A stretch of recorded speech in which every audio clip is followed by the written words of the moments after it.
Presiden Rusia Vladimir Putin menegaskan Rusia memilih untuk menyerang lebih dulu karena melihat setiap hari bahaya tumbuh di Ukraina. Penegasan Putin disampaikan sekaligus menjadi pidato perayaan hari ulang tahun ke-77 Hari Kemenangan atau Victory Day, kemenangan atas Nazi Jerman pada Perang Dunia II.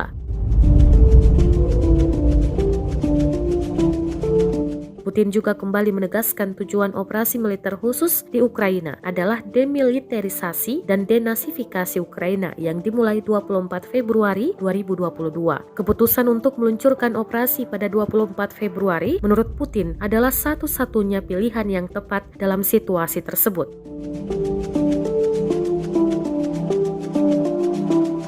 Presiden Federasi Rusia itu mengatakan negara-negara NATO menolak mendengarkan keberatan Federasi Rusia. Menurut Vladimir Putin, blok NATO telah memulai pengembangan militer aktif di wilayah yang berdekatan dengan Federasi Rusia. Ini secara sistematis menciptakan ancaman yang sama sekali tidak dapat diterima ke negara ini, apalagi langsung di perbatasan Rusia.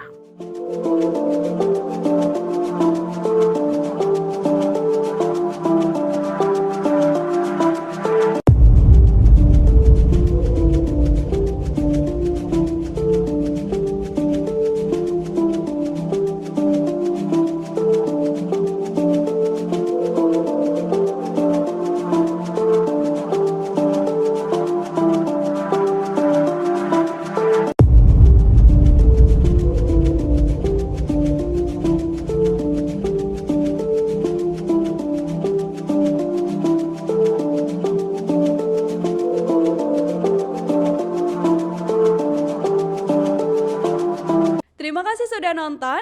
Jangan lupa like, subscribe, dan share ya.